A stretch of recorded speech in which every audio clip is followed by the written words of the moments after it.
The problematic prince. Erna. Bjorn exclaimed her name.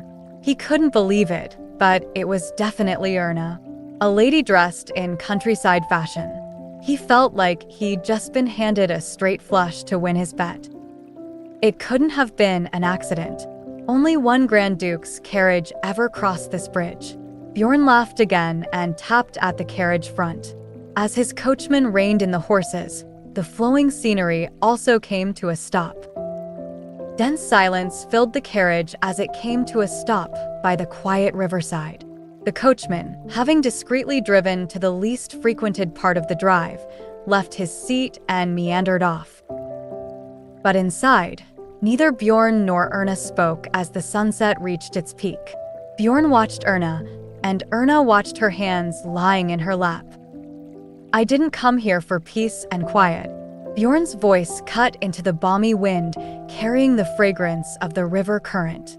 Erna raised her head with a start. Their eyes met in the red of the sunset. "Say what you were waiting to say," Bjorn ordered calmly, boredom in his eyes. "First of all," she said, "I came to return this." Erna pulled herself together and held out a large box. Inside was the evening coat the prince had wrapped her in that night. Bjorn smiled when he recognized the well-trimmed edge of his clothing. Was there no servant in the Hardy family who could run this errand? "I wanted to return it myself." "Why?" His stare burdened Erna, and she lowered her eyes and swallowed. "I wanted to say, just wanted to say thank you. Thank you so much for helping me, Prince. And I'm sorry." Sorry. "Because of me, you've been falsely accused. I was the one who hurt Mr. Hines, and now there's this false rumor that you are fighting." "Oh, that." Bjorn cut Erna off in a casual way. "It's not a false rumor." "What?" Startled, Erna looked full at him for the first time. Her hat, tastefully decorated with colorful flowers, bounced with her movement. Bjorn noticed her outfit for the first time. Dressed in light pink, white lace, and a variety of flowers and ribbons, Erna reminded him of a walking wedding cake. He came back to the conversation abruptly. "I hit him." "Hit him? You, the prince, hit him? Why?" "Justice. He deserved it," Bjorn said, a touch mischievous. Erna's naive reaction amused him. "He had 10 times as many bruises after I finished with him than after you had. So it's not really a false accusation." "But you didn't get hurt?" Bjorn burst into laughter. That was a turn he'd not expected. Was the woman seriously worried about him? He voiced his thoughts. "How unexpected. The lady who assaulted me is worried about me." "Assaulted? What do you mean?" "That day when..." "It's all right." Bjorn's smile was soft. "You see, the rumors aren't false accusations, so you have no need to apologize. The situation is taken care of." "Did you have anything else to say?" A little dazed, Erna tried again to collect her thoughts. Yes. She fumbled in her basket. "Here, I wanted to show you." She pulled something from her basket. Silver bellflowers.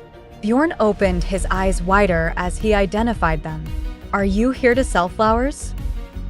"No, of course not. I mean, I am going to sell them, but not to the prince." Erna stammered, shaking her head. "I am going to sell flowers and reimburse you for the trophy. I promise." "Miss Hardy, are you going to sell flowers you've made yourself?" "Yes. I've been making flowers for a long time. I can do it well. This is a flower I made," she added. To Erna's relief, Bjorn accepted it. "You are pretty good at it, Miss Hardy." "Thank you." Mr. Pent said the same thing, Erna said, innocently pleased at Bjorn's cynical remark. He shook with suppressed laughter. "Mr. Pent. He owns a hat store in Soldal. He said he'd buy my artificial flowers." Bjorn considered, a bit of confusion in his eyes. Whether he could believe it or not, It seemed like Erna had detailed plans on how to make money and reimburse him for the trophy. "You are going to sell fake flowers to repay gold?" he asked, still faintly sarcastic, gently waving the silver bell she'd given him. "Will you finish before your coffin comes?" "Of course, it will take a long time, but my flowers are selling at a higher price than you think," Erna said. Bjorn watched her closely, reevaluating his opinion of her. She'd seemed shy and timid, but after all, she could say what she had a mind to say. "Making flowers takes skill, Prince. I don't mean to brag about myself, but I'm good at it. I like flowers." "So it seems." Bjorn's eyes twinkled as they went from one flower to another on her dress. Though so different from the court dresses he was familiar with, this woman with her unsophisticated ambitions and skills was beautiful in her own way. "Well," he said. He didn't care about getting the trophy or its value from Erna. Bjorn had hoped to use it as leverage to win his bet. Right now, that was all Erna meant to him.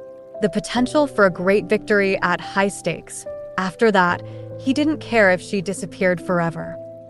Thank you so much for understanding," Erna said, smiling brightly. "Keep the flower, Prince," she said, as he made a motion to hand it back. "Think of it as a token of my promise." "Why are you so late?" Leonid started right off with a hard question. But then, Bjorn was a full hour late. Even in the way Leonid set down the book he'd been reading, you could see a clear sign of disapproval. Bjorn glanced at the clock and smiled casually. He sat down at the table, opposite to Leonid. "Something unexpected delayed me," he said. "What happened?" "Private affairs." Bjorn's face tightened stubbornly, and he showed no signs of explaining. Leonid sighed deeply. He knew how stubborn his twin brother was when he was in this mood. "What's that?" Leonid asked suspiciously, gesturing towards the flower Bjorn held. "Ah," Bjorn said, realizing that he was still holding Erna's flower. "Were you with Gladys?" Leonid's expression hardened as he noticed that the flower was a silver bell, the princess's favorite flower. Bjorn tossed the flower into the ashtray, where the cigarette ash quickly stained its beauty. "Dinner," he said carelessly. "Let's go, Your Highness." He took the lead with a light step, as smooth and casual as ever, as if he'd already forgotten Erna and her flowers. "I'm sorry I was late," he said lightly. "I'll give you a break in the game." Leonid snorted, recalling his promise to play billiards after dinner. "A prince doesn't need a break," he said. "That's true. You're a prince of billiards." Bjorn grinned. "Just look at him." Leonid snorted again. He had to reflect again on his mother's request in order to keep his patience. Throughout dinner, he tried to get Bjorn to talk, listening for anything unusual or suspicious. The table was set on the terrace, where the fresh evening breeze of the midsummer night brought the garden scents wafting over the dinner.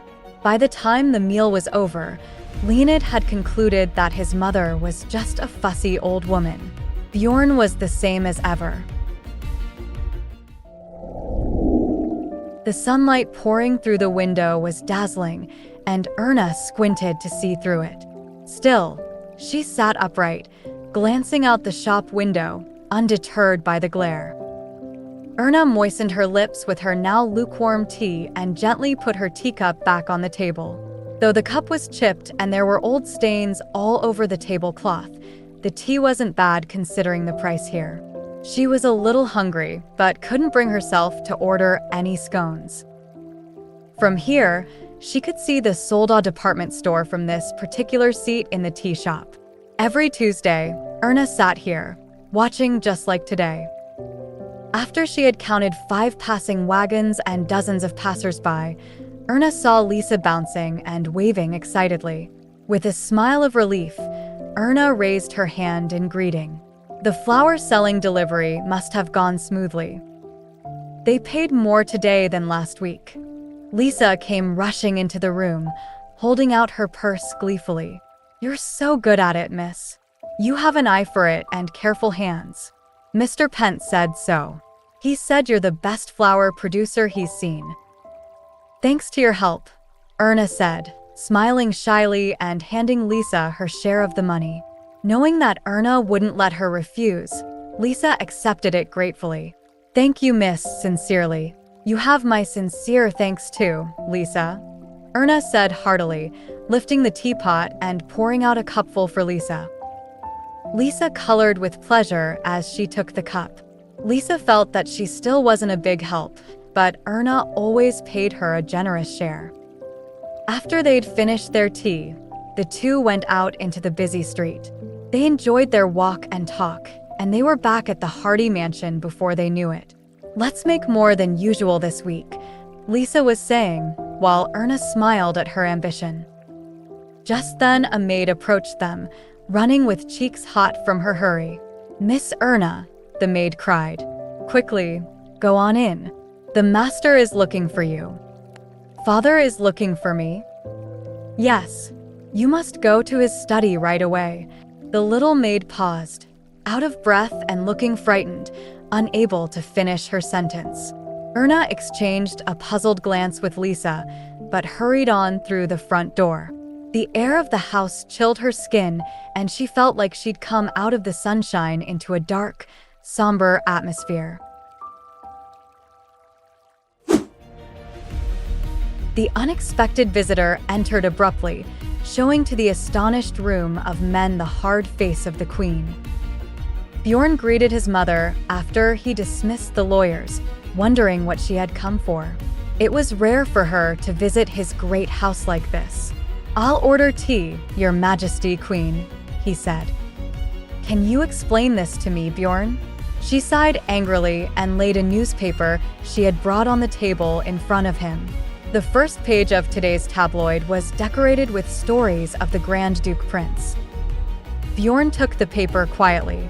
The controversy around the assault case was what he had expected and half wanted, but to his dismay, he saw that the article was trying to relate the incident to Erna Hardy. According to testimony from an informant who asked to remain anonymous and who attended the harbor party, Prince Bjorn met a lady, a beautiful member of the aristocracy, in a secret place that night. Having drunk a little too much, the prince molested the lady and a scuffle broke out until our witness, passing by in the nick of time, dissuaded him. The tales of one-sided harassment are being contradicted by others, however. The noble lady who was with the prince that night may have been trying to seduce the prince for some time. Rumors say she has liaisons with many gentlemen, and that she is the biggest obstacle to the reunion of Princess Gladys and Prince Bjorn. Has Prince Bjorn, the royal poisonous mushroom, committed yet another misdeed? Or has he fallen into the trap of a lady with her eyes on the position of Grand Duchess? Either way, the people's disappointment is clear. This newspaper has found that the majority of Lacanians want Prince Bjorn to apologize to Princess Gladys and reunite with her, an example the country can be proud of. Lacanians sincerely hope their wish will penetrate the walls of Schubert Palace. Bjorn dropped the paper. Who wrote this? He's the best gossip in the kingdom. Bjorn's had a sudden wish to buy this newspaper out completely and crush it in the bud. But he controlled himself to meet his mother's glance with a casual eye and say, "I think we need to make the palace walls a little higher." Bjorn smiled lightly, as though the accusations were irrelevant. "Is that all you have to say?" "It's a little regrettable," Bjorn conceded, absent-mindedly opening and closing the book of poems that lay on the table. "I regret hitting Heinz's head. I should have gone for the mouth." No trace of any serious concern over the situation appeared in his face, much less in his words. "Bjorn, it's not something you can dismiss lightly." "Mother, it's not the first or second time something like this has happened. Gossip sells, so gossip will be sold. That's no reason to take it seriously." But this time Gladys's name has been brought into it. and Miss Hardy's. Isabel Denister's expression was stern. Two well-born ladies of the court are having their names dragged through the mud because of your carelessness. Even if reunion with Gladys is impossible, you owe it to her not to willfully allow public opinion to form against her. Bjorn shrugged. The higher public opinion against me, the higher public opinion for her. And the worse the former crown prince looks, the stronger Leonid's legitimacy. Don't worry too much, mother. I'm worried about you right now, Bjorn. You, not Leonid. I'm worried about my firstborn son, my most painful child. It's never been our desire to solidify the succession to the throne by throwing you away. You've sacrificed enough. I want you to be happy, Bjorn. I'm happy enough, mother. My life is going well enough for now. Bjorn spoke seriously, sincerely, trying to reassure his mother. Still, she sighed repeatedly. And Lady Hardy? Why is her name involved? Are you considering a serious relationship with her? Tell me the truth. I can discuss it with your father. With her? Not at all. Bjorn grinned. He would have done the same for any woman. What are you going to do about the damage that Miss Hardy will suffer from this? Well, it's not my fault. It's not my business. Sitting side by side on the sofa were the Viscount and Viscountess Hardy, and the Viscount looked very angry. Father, I heard you've been looking for me. You slut. Viscount Hardy jumped up and cut Erna off in a voice like thunder. You said the reason you left the Harbor Street party early was because you were sick. You dare to deceive us with your innocent face. Father, tell me the truth, or it will be worse for you. Were you with the Grand Duke, Erna? He yanked a newspaper off the table and waved it in her face. The headline, "The Real Truth of Prince Bjorn's Fight," stared Erna in the face and she turned pale. The Viscount, who had been watching his daughter's face closely, burst into a villainous laugh. Erna opened her mouth, trying to explain. That's not it. The Viscount's big hand flew into Erna's face. Stunned, Erna only processed what was happening as she heard the sound of a loud slap on her cheek. Another slap. Staggering under the blow, Erna lost her balance and fell to the carpet. The Viscount flung the crumpled newspaper down in front of her. Blood dripped from her cut lips onto the paper, over the prince's picture. Hey, honey, calm down, the Viscountess said, surprised by the situation. You can't do this. No matter how angry you are, she has another party to attend tomorrow. Party? She's a libertine. If the rumors are anything to go by, I don't care about some party. Walter shouted. Erna looked down at the newspaper on the floor, but couldn't quite read the small words of the article. She was able to grasp the context and wondered how such a petty rumor could be considered newsworthy. It seemed to be enough to convince her father, though, who wouldn't give Erna the chance to explain anything. She felt so humiliated she could cry, but tears did not flow. It may be said that she didn't even know how to cry anymore. Why do you have to get greedy and do every possible wrong thing? A scandal like this, right when the random is only going up. All these good marriages we're going to miss because of this. Walter raged on. The words buzzed around Erna's head, his anger pouring out at her, but she looks up at him blank-faced. He might as well have been muted, all save one thing. My father wants to sell his own daughter into marriage. Am I really only here at Hardy Manor so that you can sell me to the highest bidder? Is this really how you treat your own daughter? Erna said, I know you've ignored me for so long, but I am still your daughter. How can you be so heartless? This was your idea. You chose to come here for the year, or did you really think that would be enough to pay off the debt? Have those eccentric old fools raised an even bigger fool? You don't have the right to insult them. They are better people than you ever will be. No, I have the right afforded me as your father, and I am more than qualified to comment. Walter shouted, bristling with pride. They would have you growing old, as they are, wasting away in some decrepit corner of some forgotten village.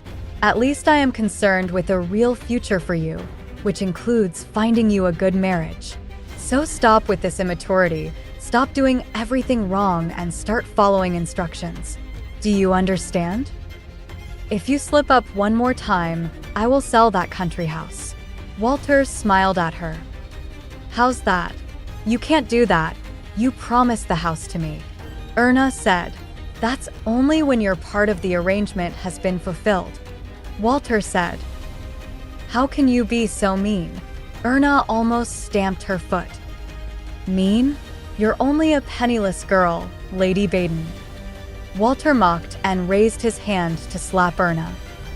Honey, stop please. Brenda cooed at Walter. She was nervously looking around as she reached up and grabbed her husband's arm. Walter backed down, but not before giving a swift kick at the bastard newspaper. Think carefully before you act, Erna. No matter how stupid you might be, I hope that meaning is not lost on you.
Of Lehman Street until late.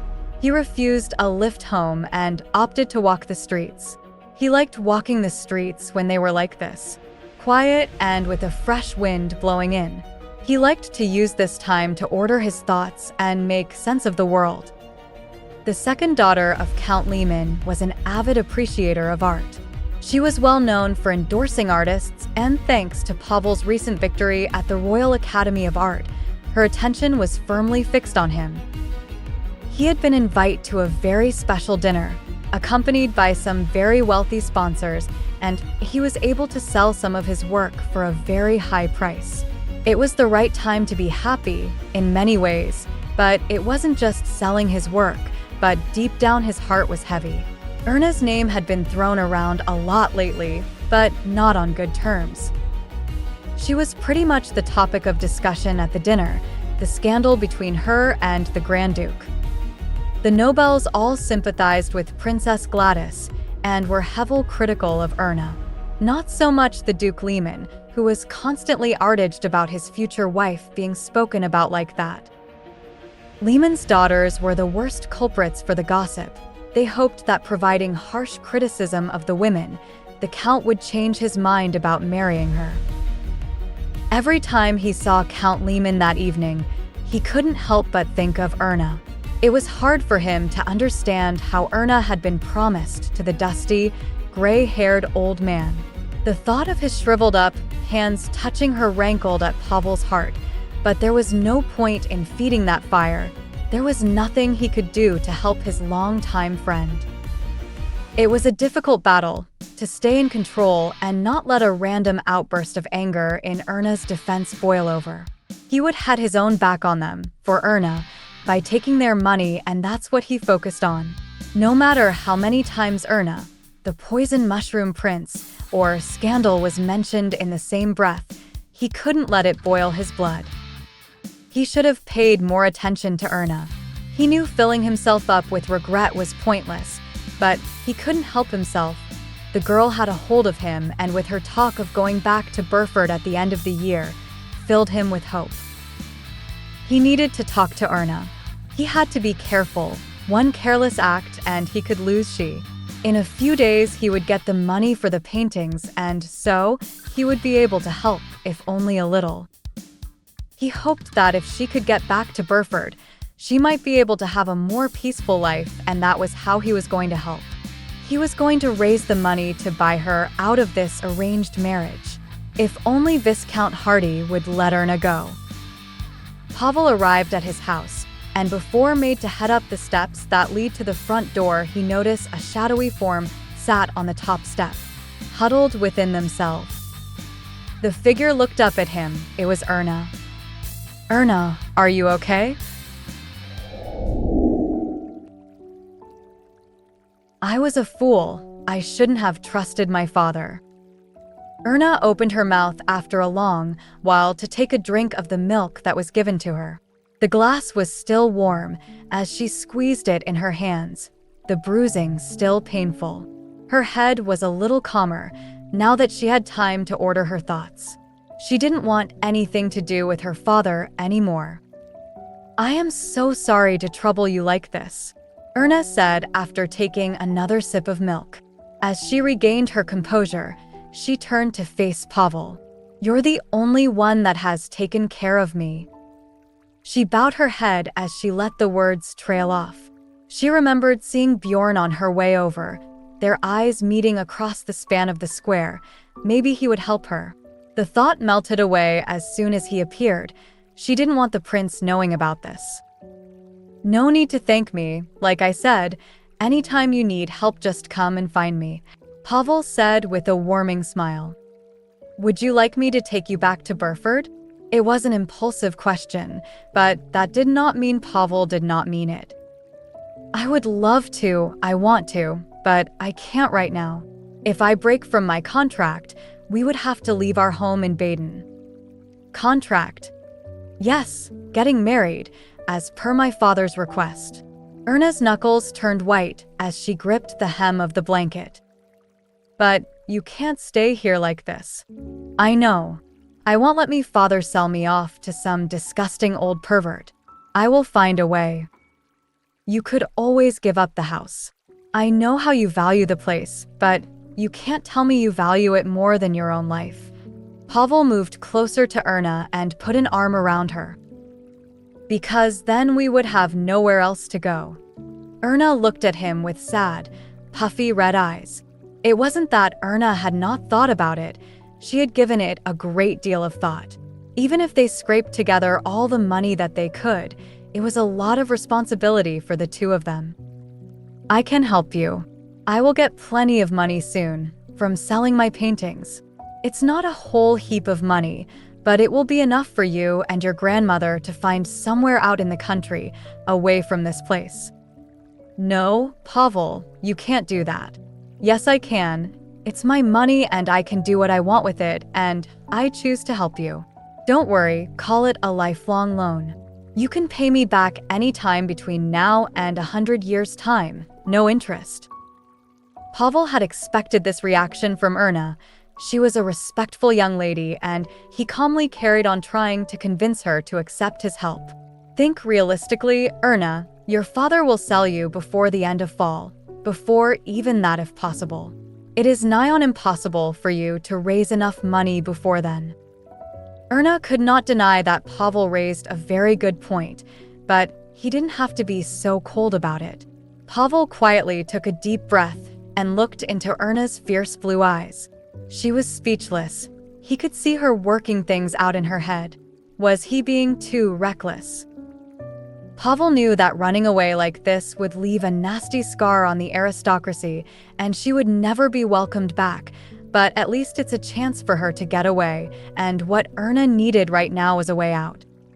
Just think about it, about getting away from your father, Pavel said. He wondered if he had crossed the line. He was always very conscious of Erna as a nobility, and he was a mere common as muck painter. He respected those boundaries, while nurturing Erna's friendship. Erna Hardy had disappeared. She was not present at any social gathering. She had not been seen down by the Hardy estate or downtown. The Viscount and his wife did make a statement that the girl was bedridden with some ailment, but no one believed the story. What are we going to do if she doesn't turn up to the rowing competition? Peter said through a yawn. Don't tell me she won't be there for the greatest event of the summer, said a man Bjorn had never gotten the name of. It'll be hard if she's so ill she has to stay in bed, Peter said. Health problems isn't just about health. Leonard said, maybe she's taking a break from all the scandal, waiting for things to die down. It seemed, at that moment, that everyone in the social club looked at Bjorn, who was calmly eating an apple and only half paying attention to the conversation. He was watching the entrance like a hawk. Give it up, Bjorn. No matter how stupid he might be, he ain't crazy enough to show his face, Peter said. As if the universe was determined to prove Peter wrong, Robin Hines waltzed into the social club. He is crazy, Leonard said sadly. Bjorn calmly bit into his apple and only rose when the group had settled down. His footsteps were loud as he approached Robin Hines, sitting at a table of loud gentlemen sharing stories and jokes. The atmosphere had generally been cheerful, but everything went silent when Bjorn stood next to Hines. Long time no see, Hines, Bjorn said. Bjorn lowered himself into the chair next to Hines and everyone watched. Here, have a drink, Bjorn said and grabbed the bottle of whiskey the waiter had just brought over. He poured out a splash into the tumbler in front of Hines. He then snatched the paper out of Hines's hands and eyed the article. He already knew what he was looking for, but made a pantomime of reading it first. Lady Hardy, who had seduced me first, had also seduced the Grand Duke. It was her intention to create a rift between the Grand Duke and myself. That is why the fight with the Grand Duke occurred. It was coercion from Lady Hardy, who sought to test her potential suitors, in some sordid game only she knows the rules of, to entertain her bored little mind. More and more people had speculated that Hines was the one who had instigated a fight with the Grand Duke, throwing the first punches. In order to save face, Hines abused his role in the tabloids to justify himself and use Erna as a scapegoat. It was a pretty solid strategy, as he knew no one would willingly take Erna's side in the matter. Is that really what happened? Bjorn said with false intrigue. My memory is a little fuzzy. Robin Hines, who could now feel the bind he was in, looked about the room without making eye contact with anyone. I'm getting impatient, Hines, Bjorn said. If you continue to ignore me, you'll make me look like an intruder to an otherwise pleasant little gathering here. Bjorn gently placed his hands on Robin's shoulder. Did you honestly think you'd never see me again, especially here? What the hell do you want me to say? Hines blurted. Nothing grandiose. Bjorn removed his hand from Hines's shoulder and stood up. Hines started to breathe properly, and at that moment, the chair collapsed from under him and his world spun around. When he opened his eyes again, he was staring up at the ceiling. Bjorn came into view and stared down at him with intense gray eyes. Just like that night, he was smiling. You, Hines stammered. He tried to get up and wailed when Bjorn's foot came down heavily on his chest and pinned him to the floor. "You said it yourself, we're rivals, aren't we? Rivals fighting for the affection of the same woman. I'm sure you said something like that. Bjorn, you." "Oh, you didn't know, did you?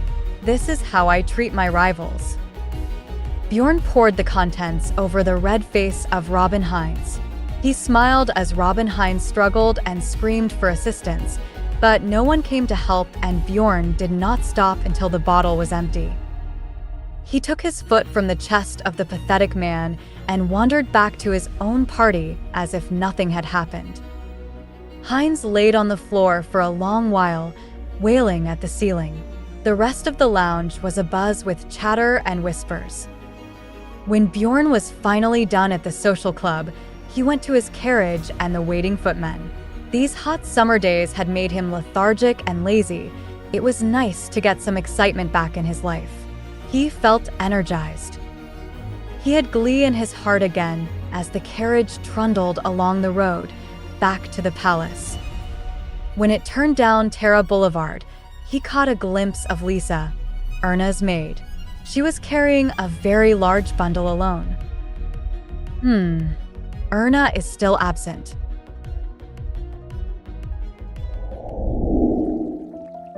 The flowers bloomed at Erna's fingertips as she cut and pasted the petals together. She moved mechanically, as if just going through the motions, and Lisa watched her. She was filled with wonder as she watched her beautiful mistress make beautiful corsages.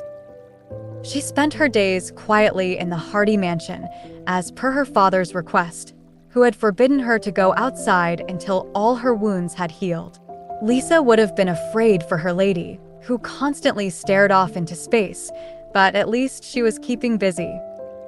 "Oh, I'm sorry, Lisa. I hope you did not wait long," Erna said, noticing Lisa's presence. When she lovingly placed the newly completed rose in its box, she completed another order. She had 3 times more orders this week as she did last week. "I think you're overdoing it, miss. You need sleep," Lisa said. Lisa looked at Erna with apprehension. The cuts and bruises of her father's beating had fully healed, but Erna still looked haggard and drawn, mostly from all the extra work she was doing in the evenings. "It's okay. Being locked away isn't boring if you concentrate on your pastimes," Erna smiled. Lisa glossed over the conversation and picked up the next big bundle for the department store. When she left, Erna was left alone in the silent room. She did not notice. As if like clockwork, Erna ran through the numbers again, the dates, the sleeps until the date that she had promised Pavel. The date was all that supported her life right now. It was a shameless act, but she had decided to accept Pavel's help. Running away in the middle of the night was never the dignified thing to do, but there are moments where exception need to be made. It was a lesson taught by her father, though without meaning. Her father had lied to her. He had conned her into coming to the city and only sought his own profit off her back. When she reflected on this, heat rose up in her and she could feel the anger boil over. During her time at the house, she came to realize her father had lost a lot of money through being swindled himself. His fortune declined sharply, and he had plans to sell his daughter on the wedding market to make up for his losses. It was a shallow trick she would have seen if she had been more diligent. She got up with determination, standing proud and strong. She looked like she was going to jump out of the window and fly away. Instead, she grabbed some supplied and carried on making the corsages. Even if she was going to run away, until that day, she was going to face her duties with pride that included getting these orders filled. Miss, look, it's the palace, the Schubert Palace." Lisa came rushing into the room without knocking. "Calm down, Lisa. What's going on?" "Her Majesty, the Queen is looking for you," Lisa said, wide-eyed.